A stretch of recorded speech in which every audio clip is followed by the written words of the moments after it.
All right, cool. So let's talk. How are you? You're great. It's Monday for you. The weather is nice. It's 80 degrees, October. Yeah, we're just living the dream. It's been wild. We're trying to get this film comes out tomorrow, so it's just been Oh, a lot of crazy work getting to this point. So we're here and we're very excited. yeah. So tell me about that. So it's a documentary. So did you have someone like following you around and filming everything, or a lot of talking? How did that Yeah, work for you? we have it's about four plus years of footage Wow. um, that we put together, and we did a lot of the principal photography last summer, and took 50 some hours down to 90 minutes and um, just kind of telling the story of the gym, myself, the folks that are connected to me. Um, and the goal is just really provide education on what folks are Mm. going through when they're in addiction and recovery, help break down the stigma a little bit, and then discuss the impact that CrossFit has on people's personal recovery. Awesome. And so are all of your CrossFit trainers like former addiction or any of that, or they just work with them? We have currently two just went through a course last week, went through the level one last week, but we have four that are in recovery. We have about 10 altogether. Mm. And then I have two other small businesses that I own, and all the employees are in recovery there as well. That's awesome. One thing I know, because 90% of my employees are all former addicts as well. Yeah. But there is, in my opinion, they are like the best employees because they know how to hustle. They know how to work. They know how to support a habit. So it translates very well Yeah. into a very diligent work ethic. Have you found the same thing? 100%. Yeah, they are like ideal employees, ideal entrepreneurs, because they have certain skill sets that you just can't teach. Yeah. And it's the drive and it's the hunt that they bring to the table. Yeah. I love that. So I know why I put CrossFit in my program, but tell me what does it translate for you? Like, why do you feel like it's so good for recovery for what you do? Yeah, so I've owned a CrossFit gym since 2010, and we started working in the recovery community around 2018. So we basically we're a community partner to a nonprofit addiction treatment center. They're called the Counseling Center, and we go. Myself and my staff go to their place. We help them set up a gym, a CrossFit gym, and really it came from a friend of mine who worked out at my gym, and he said, "Hey man, like CrossFit's been instrumental in my own recovery, and I'm working now at the Counseling Center, and I'd love to find a way that you guys come give CrossFit classes. I know it would be a great value for our clients." And I had no previous experience with addiction or recovery, just being in CrossFit, but I knew the impact that CrossFit had on people with trauma, like whether it was veterans like myself or adaptive athletes, so men and women missing arms or legs. Mhm. So I knew it had a tremendous therapeutic outlet for people with previous trauma. So I was all about it. And we started in 2018, and it just really took off from there. What does PSKC stand for again? Portsmouth Spartan Kettlebell Club. Kettlebell Club. Is that the name of your CrossFit gym, or is that a Yeah, different? yeah. Why kettlebell? So it was what I loved the most originally, like back in 2010. Mhm. Um, and really just what I kind of obsessed and geeked out over kettlebell stuff. And that's we're really just we utilize more kettlebells than anything else in the very beginning, and so that's kind of where the name came from. Interesting, but not anymore. That's not your main. It's still a part of the program, but we're just a normal affiliate with all the bells and whistles. Yeah. Yeah. I don't mind or kettlebell so much, but it's definitely not my favorite thing. Yeah, I just liked it because it was like one piece of equipment that you could take with you anywhere and get a really good workout. Yeah, that's true. What's your favorite lift? Oh, I'd say I'm pretty basic, just like a deadlift. How much Deadlift. can you deadlift?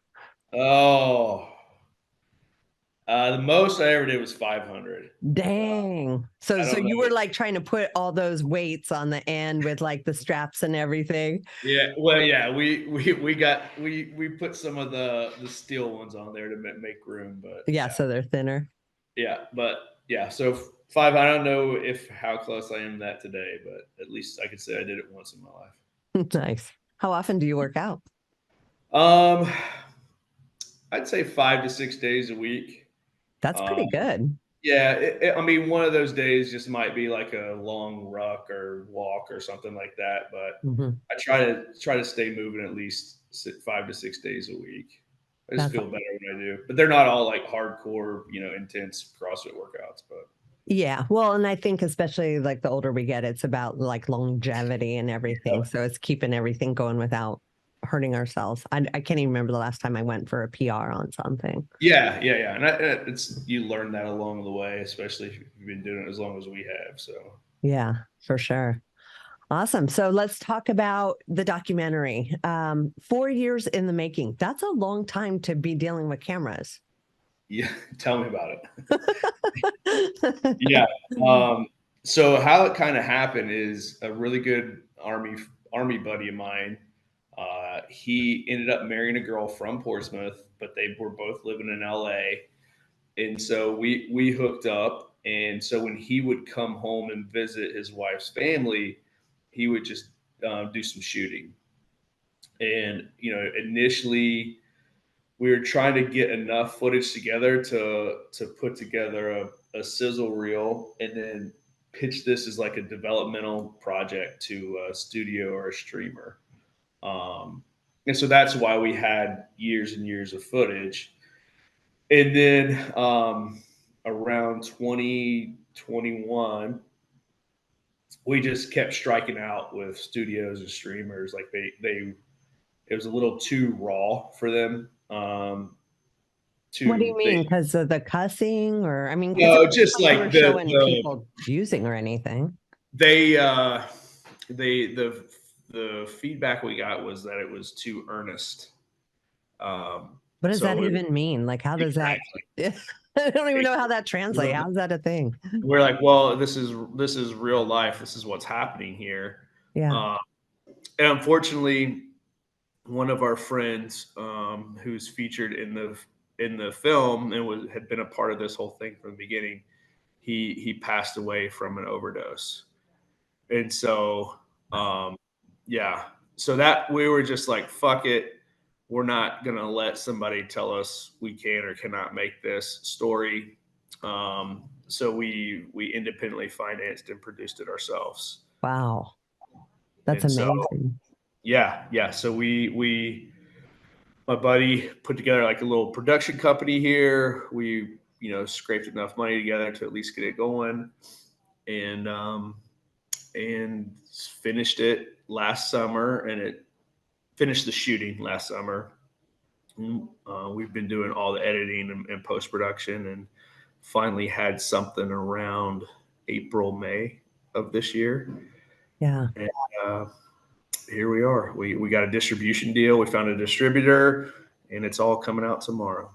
wow, what timing! I'm glad we could talk today. Yeah. So we're it's been a labor of love to say the least. For sure. Well, and that is just the harsh reality of what we do. It's life or death. I mean, I know I use that, with our clients and our staff. It's like it is the harsh reality, but not a lot of people really want to necessarily confront that or think that that's Yeah.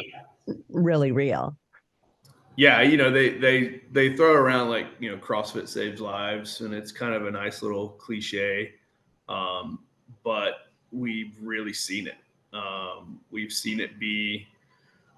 It's not like an all in kind of thing. Like it needs to be a supplemental therapy attached to somebody's counseling and what they're going through.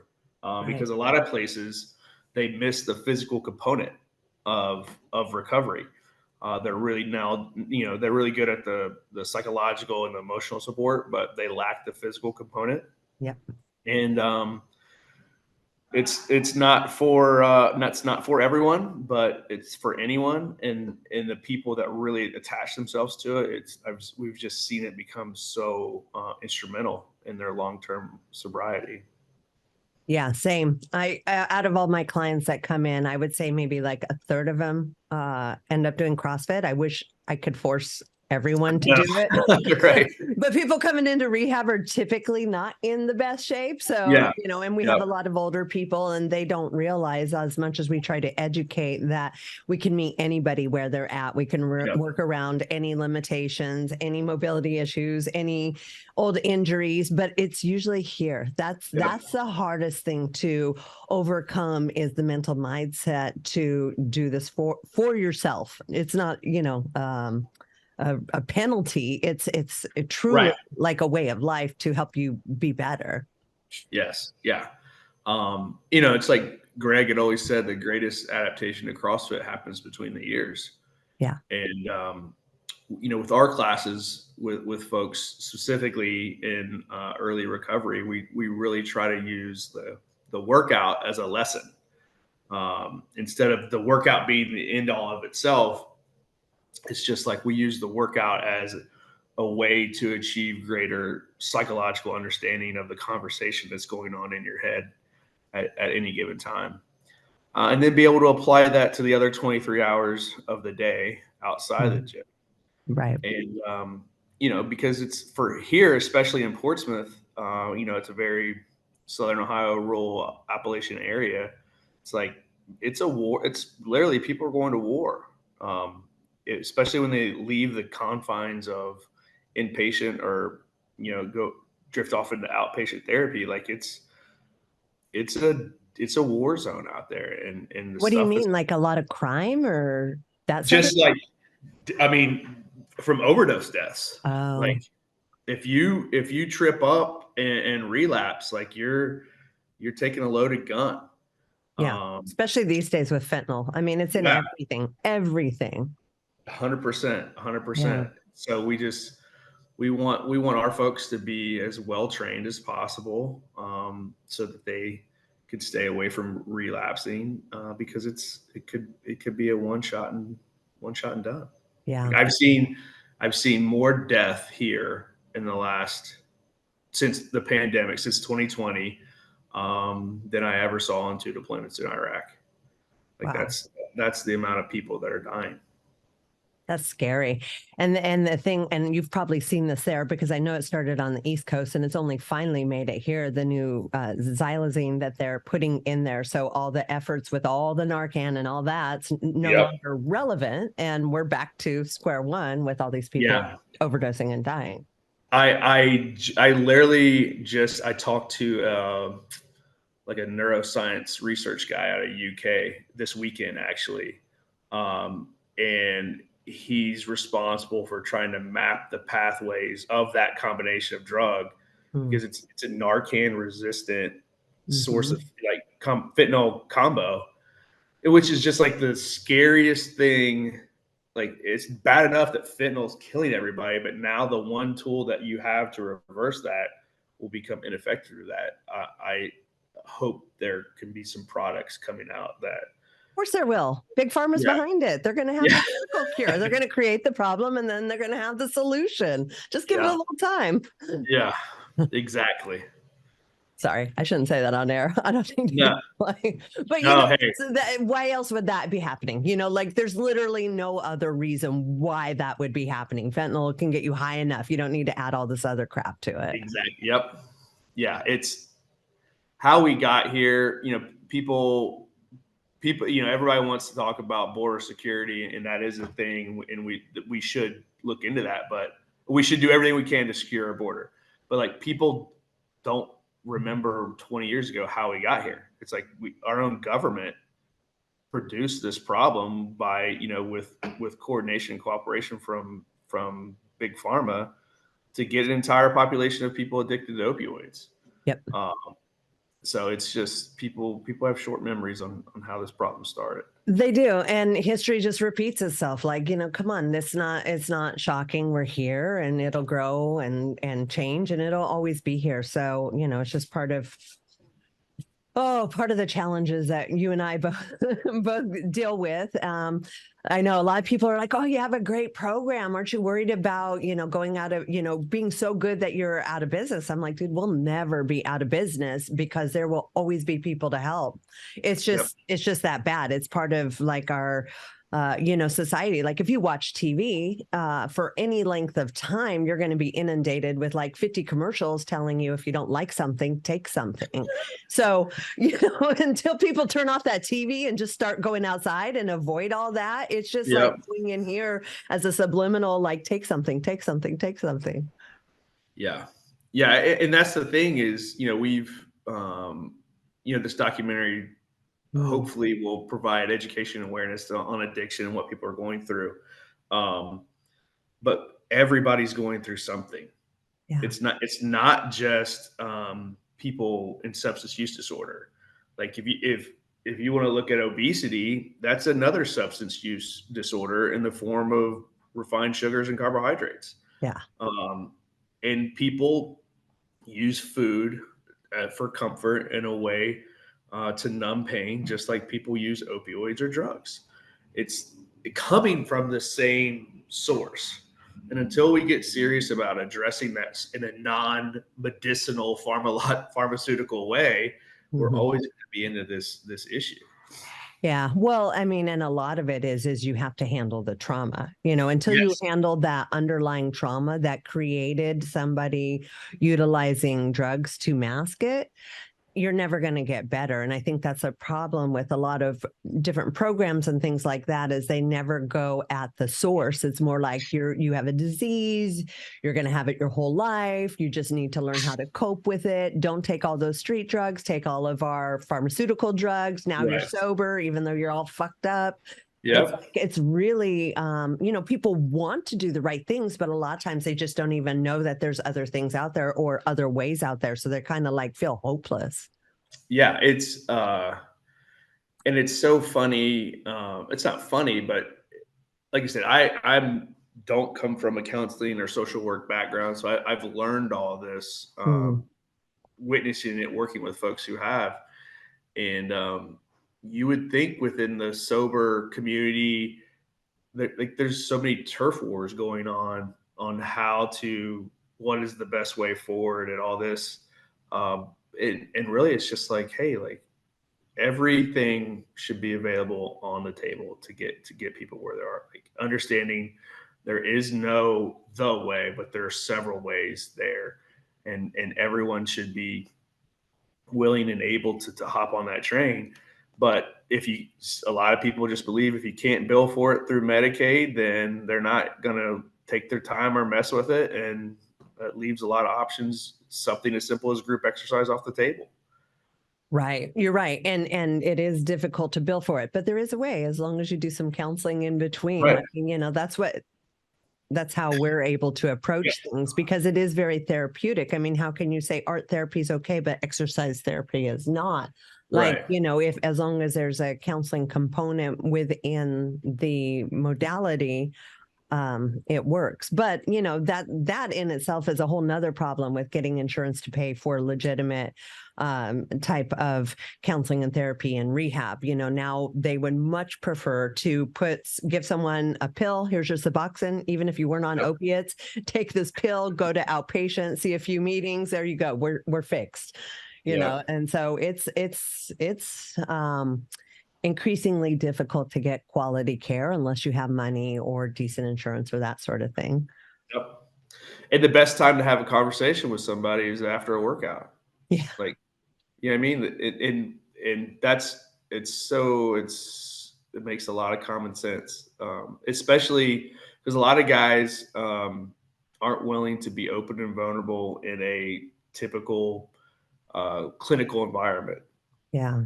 But if they go through a pretty tough workout with a group of other guys or girls, and everyone becomes equal through that effort, at the end of it, they're way more willing to open up and be vulnerable and share with everybody. And that's a great, glad that counseling is a part of that. And more people are becoming aware of it. Yeah, it's funny you mentioned that. I started coaching a class here and there up at my rehab, and this guy came in who's normally super bubbly and happy and disruptive, but in a fun way. And we just went into the workout, and he put in his earphones, which is not typical of CrossFit. Usually we're listening to whatever music, and I just sort of gave him his space, and he did a very hard workout. And you're right. As soon as it was over, I was like, "Are you feeling better now?" And he's like, "Yeah." And it just opened him up so that we could talk about it. And it was, you're right. It was just an amazing transformation in just 1 hour of giving him that space to work on himself and processing, get those endorphins and everything moving like they're supposed to in a community setting, not just like in your head by yourself, like a lot of people do, like Gold's Gym and stuff like that. This is like a therapeutic environment where, everybody is kind of going through, like you said, like military, the same hell together. You guys are literally going to battle together. And when you come out the other side, there's like that camaraderie and trust. Yeah. Bonds are definitely formed. And now like in a way, like we've seen a lot of our folks is, CrossFit becomes their new addiction in a way. Mm-hmm. uh, which is good. I mean, as long as it's managed correctly, like you don't want them going Yeah. too crazy with it, but they now have a healthy outlet attached to it, and they've developed a core group of friends around it, and it allows for them to have sustained and ongoing accountability with one another. Yeah. Because now instead of if they don't show up to a meeting, which is one thing. But these guys will be like, "Hey, where were you yesterday during the workout?" Like it's an opportunity for them to check in with one another. Absolutely, which is why we put it in, because we're not AA or NA affiliated. So going back to their hometowns or wherever it is, we know, certainly they can do that, and a lot of them do choose to do that. But also with the CrossFit component, exactly everything that you mentioned is a great healthy group straight out of the gate that they can join and be a part of and fit right into that community, because most CrossFit gyms are very open, welcoming, excited to have new people in their community and all that. Yeah. Have you found like, because you're former military, do you find like that translates well into CrossFit as well? Which part? The just the community aspect, or Yeah, I'm thinking community, or like I had mentioned going to battle together. Obviously, it's yeah, yeah. war in So there, but so I started doing CrossFit when I was in the military in 2007. And like for me personally, CrossFit was a big saving grace for me when I when I entered the civilian world. Not so much from like PTSD, but just from lack of connection and lack of purpose in my life, especially coming from where I came from. And so now I was just like, man, like what am I going to do? Like I am not attached to a higher purpose, serving others, serving or like being around good people. mm, And so my gym afforded me that outlet and gave me a sense of mission and gave me a new unit to belong to. mm, And that's what, that's been our core ethos at the gym here, is just like, we don't really give a shit what background you're coming from. As long as you're willing to show up here and put in effort, you will be welcomed and you will be a part of this community. And that's what having 8 years of that experience. When we started working with folks in recovery, they just are coming in with such a low, almost like negative self-esteem, mm-hmm. negative self-worth. Um, and that's how they got there. And so for a lot of folks, this might be the first time in their life that they experience a positive role model in the form of a coach and being in a team environment. And their successes are celebrated. Yeah. So it's not something that you give to them; it's something that they're earning. just through their effort. It's not about, times or scores or anything like that. It's just about them showing up and putting in the work. And like you start to see that little spark of belief ignite within them, and it carries on. Yeah, it's interesting because I try to tell the clients, it's like, it's not about who finishes first, fastest, heaviest. In fact, it's the ones who are just putting in the work and struggling and are usually last that get the most cheers and the most people pushing behind them. And like you said, for people in addiction, they don't have that. They have like the opposite, who's using them, who did they got to be, have their guard on for, who are they going to use? So it's just such a different mentality that's just been missing in their lives, to have that sort of support.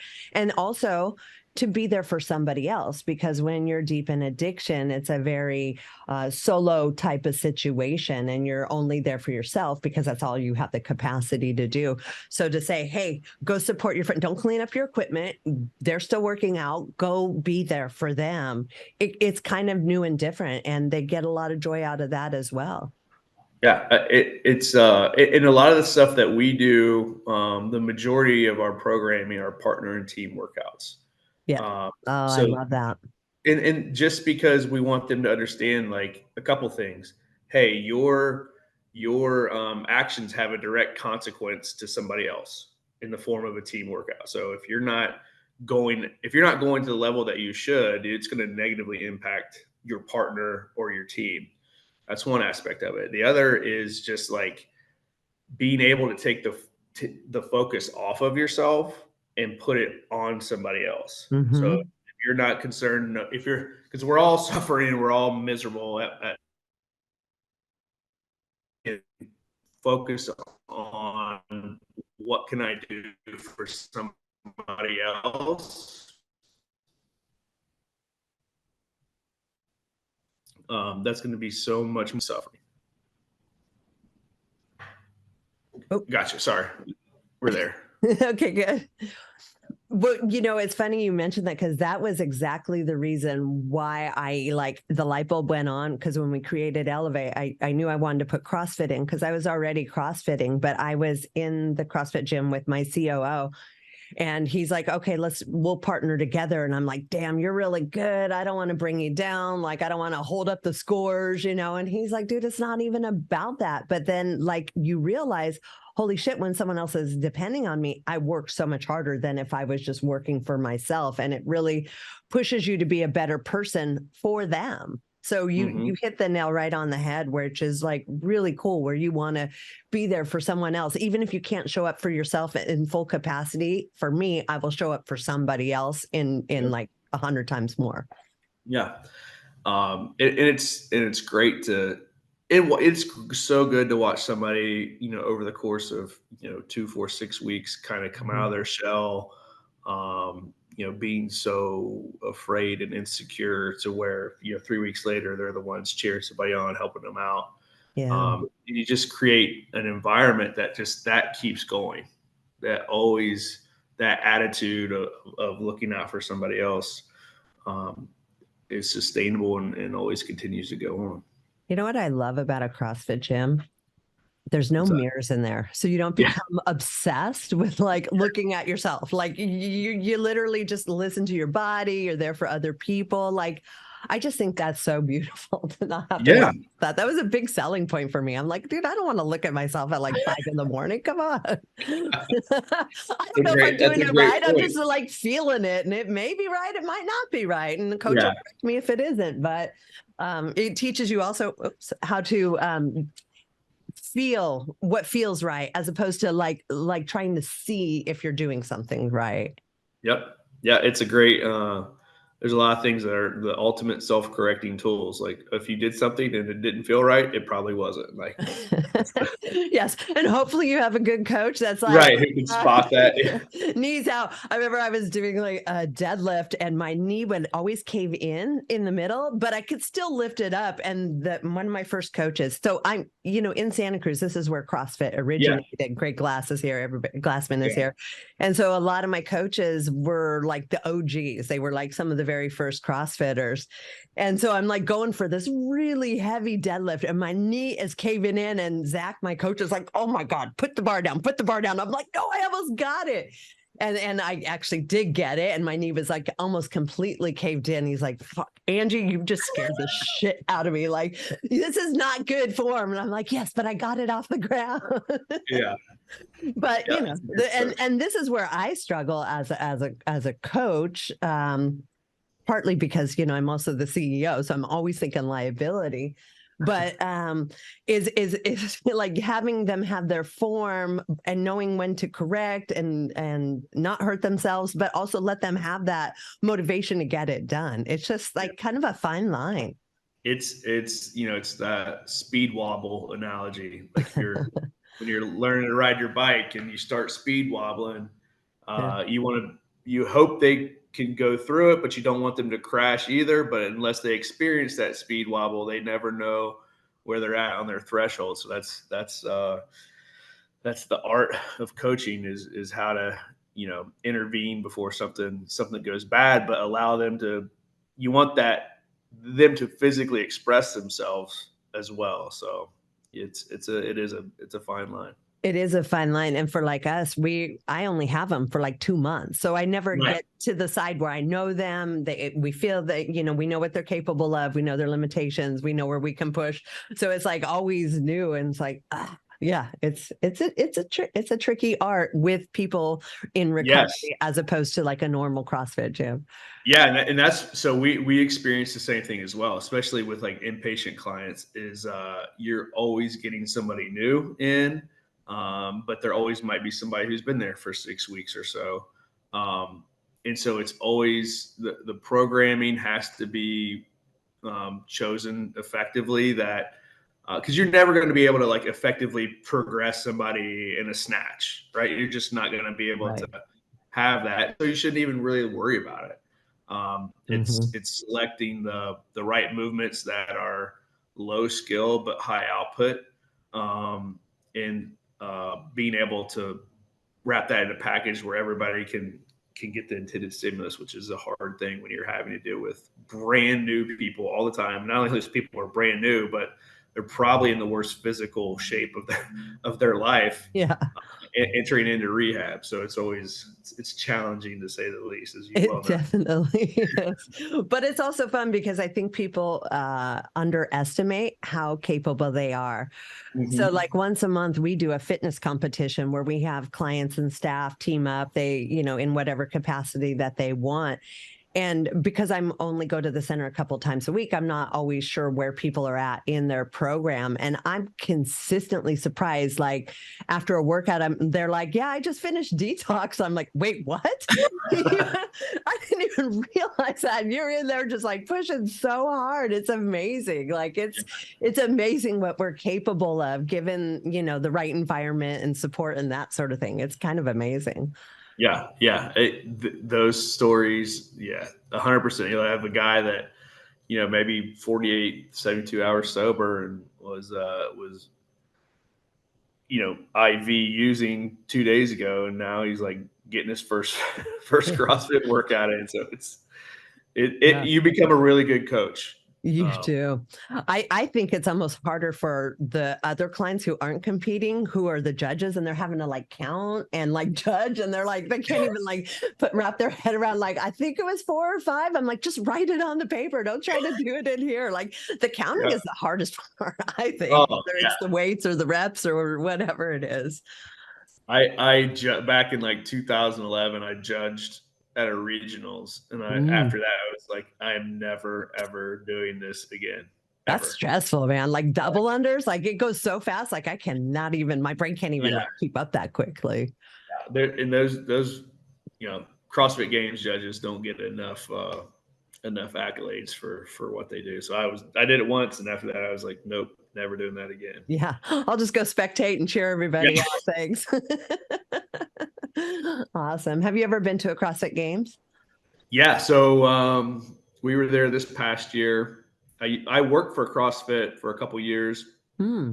So I worked on the CrossFit affiliate team, just helping other affiliate owners out. So I got a pretty pretty cool experience to be there. I don't know, I've been to 4 or 5 games, especially all at Madison. It's like it's not too far from us, so it's a trip, man. Being at the games is a whole Mhm. wild environment. Yeah. Yeah. I've only gone once. I'm for sure going to go next year now that it's in Fort It's in Worth. Not Texas, that yeah, I'm anti Wisconsin, but um, yeah, Fort Worth, I don't know why. I think it'll be really cool. yeah, yeah. Well, it's a little probably easier for you to get to too. Yeah, I don't know. It's all just a plane ride. But so yeah, the one Sure. I went to was in Carson. It was when it was still here Okay. in California. Man, it was like 100 degrees. And you just realize not only are these athletes like having to contend with like whatever something else I can help with. Stupid Siri. Having to contend, I'm just gonna take that off. Having You're to all right. contend with whatever like workout it is, but to in that heat, in that environment, that is like crazy what Dave puts them through. Yeah, I think actually went to the last year was at Carson, and Mm. they did Murph, and I watched it, and I felt bad for them. Like, So we were at the same one. Yeah. okay, yeah, watching them do Murph, and like a couple people like got heat stroke and the whole Yep. thing. Yeah. Yeah, that level of difficulty combined with the heat is it's a it's an environment for some tricky fitness at the end of it for Yeah, sure. and some bad ass mofo's. Like, Yeah, holy shit, yeah, like I almost had a heat stroke just watching them. I'm like, holy shit, how are sure. you out here competing? That was the first year they did the peg wall and like people are Yep. just falling off. It was crazy. I love it though. I mean, I have such respect and admiration for people who push themselves like that. And like this year's winner, the women's winner, because Tia's just like Yeah. beyond like nobody's going to He's beat a Tia. When cyborg. she comes back in, all these people are done. But to see Laura Horvath, with come out and just say, like especially with the Barbie movie, and it's like I don't care how my body looks. It's like how does my body Yeah. perform? It's such a women empowerment kind of thing, which obviously with addiction, women in addiction, their esteem and their self worth is so low, and to encourage them to learn how to find it with pushing themselves in a CrossFit gym, I think is just it's powerful. Like drop a heavy barbell, scream, like who cares? It's so awesome. Yeah. Yeah, you're 100% right. And in the day, it's like we just want to look at that 1 hour that we have with them as 60 minutes of allowing them to physically express themselves and take all the negative baggage that they have with them and burn it out. Yeah. And it's not getting them to forget about it, so to speak, but it's using it as fuel, and then laying it down, and then understanding, hey, tomorrow if it's still bugging you, then you can do the same thing. Yeah. And that creates that sense of confidence and empowerment, and just being able to have a be on the sidelines and just watch uh, just the dramatic life changing aspects that it has, as you all know, is Mhm. it's so fulfilling and rewarding. What is your demographic as far as like for the people going through recovery, women and men? I would say honestly, it's pretty even split. Really? Yeah, especially here locally, it's pretty. Like it might be skewed maybe 55% male, as far as folks in our actually classes, but the two folks that just got their level ones, both of them were female. Um, That's awesome. so it's a pretty split background.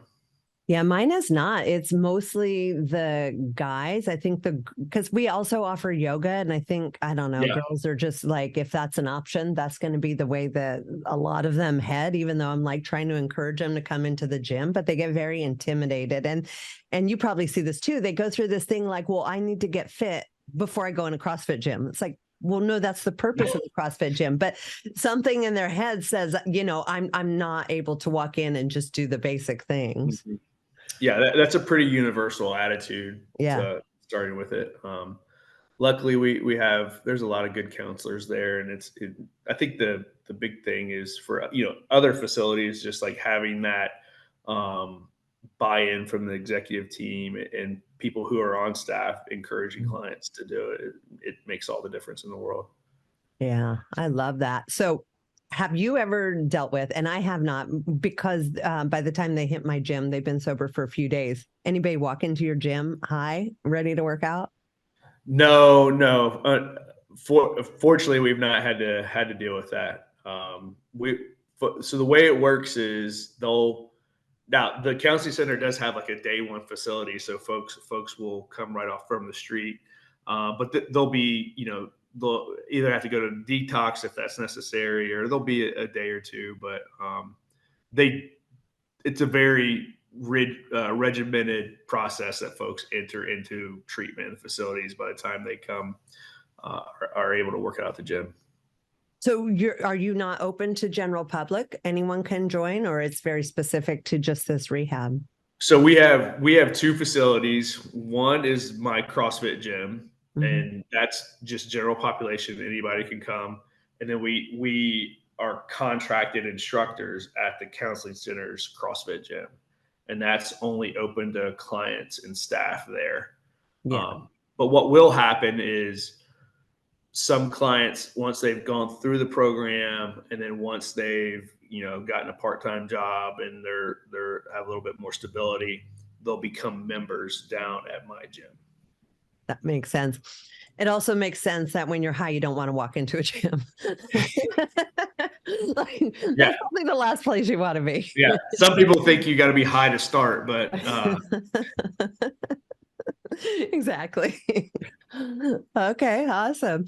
All right, yeah. cool. So tell me more. The documentary, how are you getting that out? Like, what is the means? I mean, because you bootstrapped it yourself. How are you disseminating that? What are you doing to get that out? Yes. So the way it works is we are very fortunate to get a distribution deal, and our the distribution company is called Mhm. Nacelle. They've done a lot of great projects that have been on Netflix and Amazon. So they bought the distribution rights for the film, and then today it's available for pre-order on iTunes and Vimeo. But starting October 3rd, it will be available on all video on demand platforms. So wherever you can rent or download a video, it'll be there. So we're talking like iTunes, Amazon, Google Play, Hulu, stuff like that. So that's the distribution company's job, is to work with those various platforms and ensure it's there. And so starting October 3rd, it'll be available worldwide on all video on demand platforms. That's amazing. What is the name of it? Small Town Strong. Small Town Strong. I love that. So you said we a lot. Is that you and your CrossFit gym? Is that you and your family? Who is the we? Yes.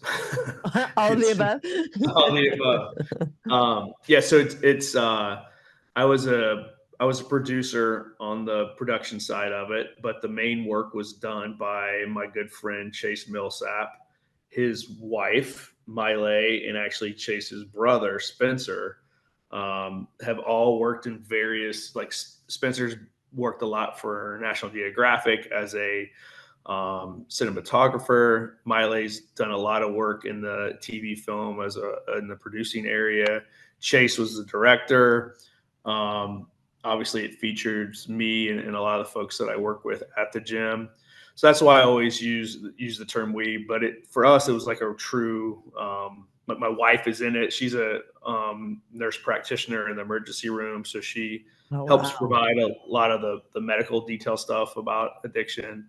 And she Um, sees that stuff firsthand, like the she sees overdoses it and all that. every day. Yeah, Wow. every day. So that's why I always use the term "we." It was a true team, family effort, and Hmm. like to me, the really cool part is it all happened from within the gym. So it wasn't like outside people coming telling us what to do, how to do it. Yeah. It was from folks within the side of the gym that really like old school punk rock DIY'd this thing and have it to where it's available worldwide now. That's amazing because I know even like I know a lot of people that have written books, and once publishers get their hands on it or editors, they want to alter it or guide it in a way that's not genuine for the person that's wanting to put it out there. Although the person wants mass distribution, there's certain things they have to acquiesce to in order to get it out there. So I think it's amazing that you kept it Yeah. 100% genuine for you. Yeah, and you're exactly right. Um, the, as far as this business goes, which I have a year of experience with it, so take whatever I say with a grain of salt. Is a lot of folks will they'll pitch an idea to a big network, and then if that network wants to buy the rights to it, then they have every right to edit that footage how they want it to fit to their audience. That's one way of doing it. Or you can just go the independent way, and that's how we did it. But at least if you go the independent way, it's how you want the footage to be edited and how it to air, and no one can take that away from you. Mm. The problem with that is there's a lot of risk, and you don't get paid till the back end side of it. So we're end of the day is we're extremely proud of it. It's Yeah. honest, tells the story, it's authentic, and hopefully it provides a lot of education and inspiration to people out there. Yeah, and I don't get the feeling like you did it for the money. Like this is No, no, for the gritty, hard truth of reality and there's help. a yeah, there's a lot a lot more easier ways to to Right. make than put together a independent documentary. Yeah. Um, but once you see it, and I don't want to give away any spoiler alerts, but um, the main reason is it's to honor the life of a friend of mine that's featured into it. So But that you was didn't know that was going to be the case, right? Like you no, started on no. the project and this just occurred during it. During the filming. Wow. Um, and it when you watch it, it comes through that way as well. You Wow. the audio, like we did the world premiere on Saturday here locally in our town, Mm. and the response we got to it was insane. And people, and it's such an emotional roller coaster watching it. You laugh, you cry, your heart is broken, but it's filled with hope. And that's we knew it was just good to have that validation from other folks seeing it, that's exactly how we wanted the film to come across. Yeah, it very much sounds like the hero's journey, like you talked about. Yeah. Wow. And how was that for you to sort of process what happened with your friend while still filming, while still doing all that? I mean, that had to be incredibly difficult. Yeah. I mean, honestly, I feel like I'm sitting in a therapist chair right now, but I I am a therapist. No, I'm kidding. I am a counselor, but I think initially it gave me distraction, gave me something to focus on, yeah, so I wouldn't have to sit with it and process it. Like I'm a very mission focused kind of task focused kind of person. yeah. Um, so it was great in that aspect that it allowed me that opportunity to have a source of focus and distraction. Now that it's done, the cool thing for the impactful thing for me is now that we've seen it a couple times and showed it to some people is my friend gets to live for 90 minutes when somebody, Mm, and I really wasn't thinking about that, or when somebody passes away, and I've dealt with a lot of death, but now there's a physical representation of him that will live forever, and people can see it and watch it. So that's really meaningful for me that's out there now, and people will know his name and know his story. Yeah, it's almost like it's not just another senseless overdose. Like there's a purpose for that occurring, which Yeah. will hopefully resonate with other people. Because, part of the message that I always try to spread is like, just don't assume everybody's okay if you haven't heard from them. And Yep. also be willing to ruin a friendship in order to help somebody, because I think that's a lot of people's fears is that, I don't want to overstep. I don't want them to be upset with me. But it's like, but that's the messy part of saving a life. Like you've got to be willing to compromise that friendship in order to help them. And Yeah. I think that's really hard for people to do. You very elegantly expressed that. And, unfortunately, it's just like, the advice I give to parents or loved ones is just like, hey, you don't, if that person may die, you don't want to live your life with any regret that you should have done something more or you should have done something less. Because that's the other side of it. It's a balancing act between tough love and enabling. And unfortunately, with my friend, his mom is dealing with the fact that she probably thinks she enabled him too much, and Mm. his dad feels he wish he could have done more. So and I just tell people, hey, when your friend or your husband or wife or spouse is going down that vortex, or your child is they're really not that person that you knew anymore. Yeah. Um, but they need to know that you love them and you'll be willing to do anything for them when they're ready. And that's the only piece of advice that I could give people is just like Yeah. daily text them, reach out to them, and let them know that you'll be there to drop it, but you're not going to help them in the form of monetary assistance or anything that will enable their addiction. So it's tough that a lot of people have to live with that. It's very tough because you want to help, but a lot of times it is enabling. And so, Yeah. like, knowing that balance, like, especially as a parent, to have a child out there who's suffering like that, it's difficult to like stand by and watch and hope for the best. I mean, especially in these times with the fentanyl and everything. It's not like the old days when I was growing up where kids could experiment with Molly or this or that and Right. just have like, a cool high or maybe a bad trip, but it certainly wasn't killing them the way it Yeah. is now. There's no room for experimenting anymore. There's no second chances. Yeah, man. Well, I am really sorry you had to go through that, but then at the same time, it's almost like this is the world we kind of live in, right? Like we see it a Yeah. lot, unfortunately. Yeah. Probably the hardest thing I had to do was only people that really gave a shit about what they cared about the movie was his parents. Oh, So we had a private screening with his mom, and which you can like once you watch the film, you can imagine how like his mom's actually featured in the film as well. wow. Uh, and because that was the first like I said, her son was coming back to life in that on the screen. And obviously she was very emotional throughout it. And then on the way out, she just said, "I've been struggling with God on why He took my son." And she said, "After watching that, I now understand why." Yeah. And so I was just like, "All right, that's all I needed. That's all I needed to hear." Yeah. So hopefully, other people won't have to go through what she did.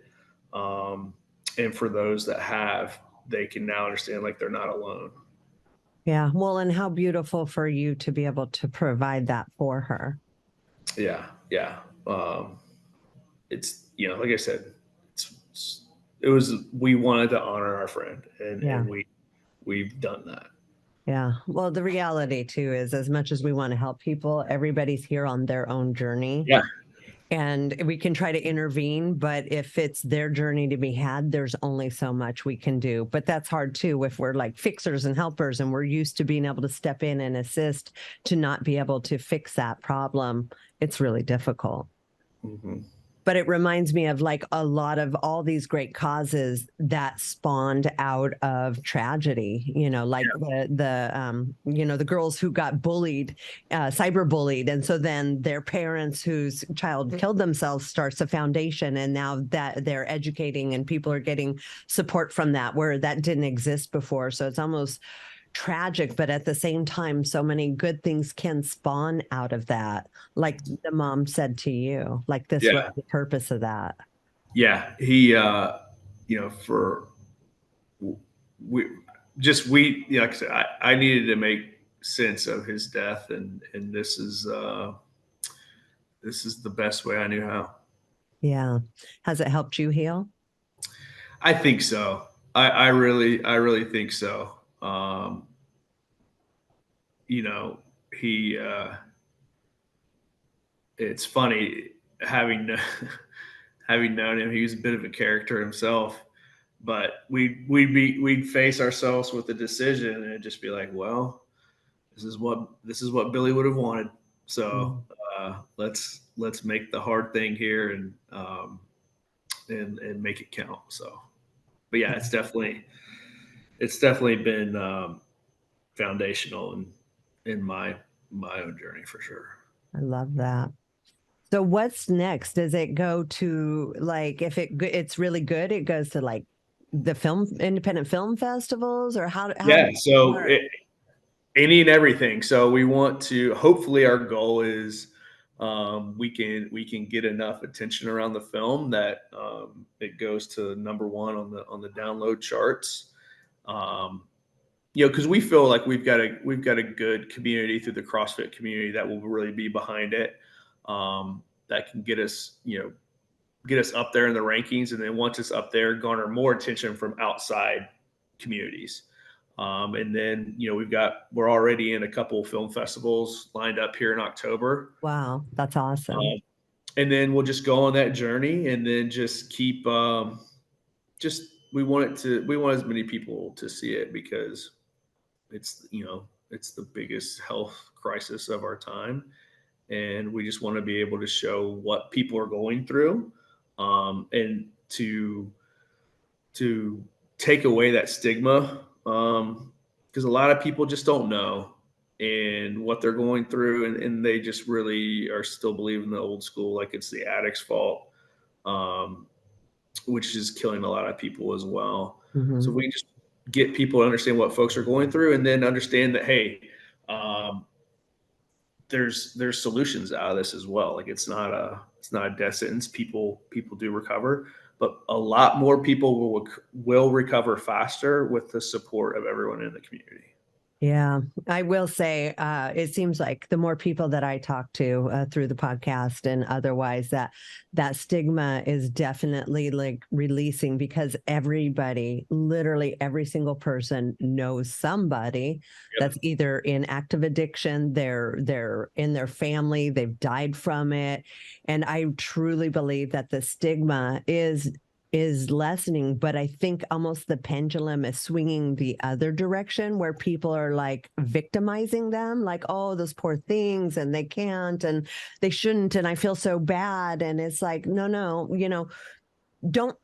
It's almost like a form of enabling. I feel like the Yeah. pendulum's almost swung so much that people are now treating it as if it's an incurable mental illness, which it is not. You can overcome this. You can come out the other side like the phoenix. And so I think it's really important to continue spreading the message like you have, where you still got to be accountable for your actions and what's happening to you. You're not the victim of a disease or something that just occurred in your life. Like, they created this, they can fix it, they can Yeah. handle it. We got to empower them to be able to do so.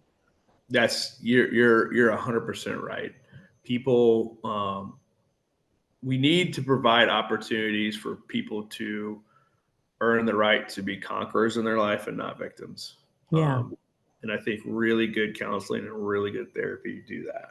Yeah, absolutely. Well, I know for sure I'm going to spread the news. I mean, we'll push you up to the front of the line to get this out as soon as possible, so that we can help spread the message with you.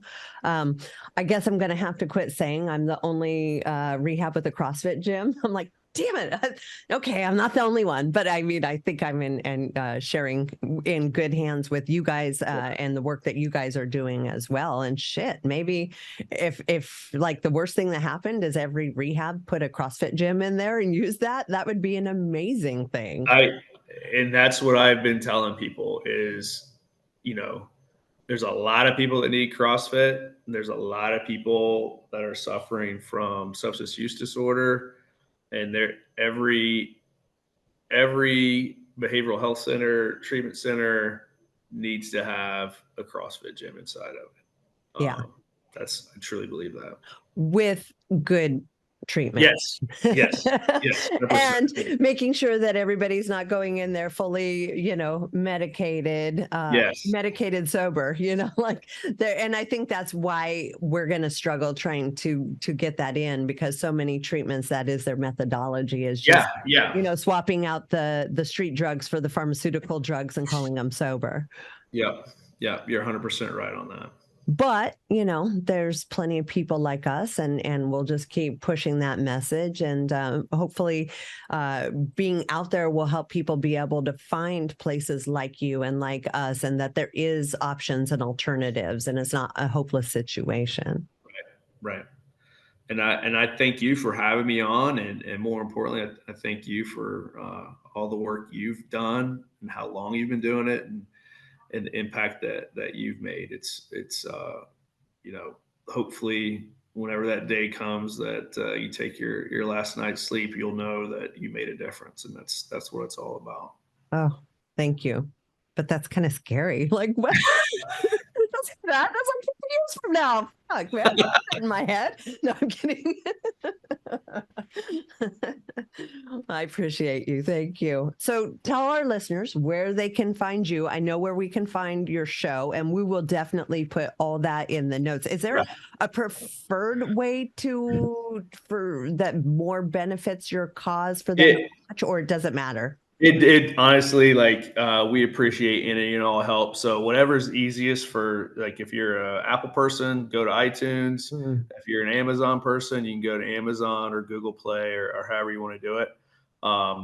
The film's website is smalltownstrongdoc.com. Okay. There we'll have, starting when the film's released, we'll have every link on there where you can individually go and watch it. So that's the best way to support and find out how you can download and watch.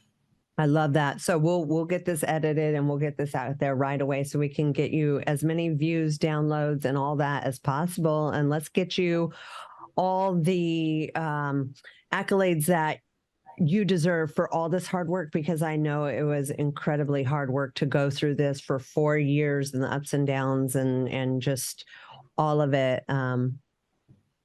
Unexpected stuff that you never even could have imagined you'd go through. But we'll do everything we can to help you with that mission, for sure. I truly, truly appreciate that, Angie. It means a lot. Okay. Thank you. Thank you for coming on the show. You are awesome. I appreciate you. Appreciate everything that you're doing from that side over there in Ohio as well. Great. Hope we gotta link up in real life soon, and I'd love to come out and get a workout in over in Santa Cruz. Dude, anytime. I mean, when it's cold in Ohio, like in the middle of December, come on out. We'll be at around 60, and we'd love to have you. There's a nice ocean and gym and all that kind of stuff out here for you. I'll take you up on that. Deal. All right. Thank you for coming on the show. Thank you, Angie. Yeah.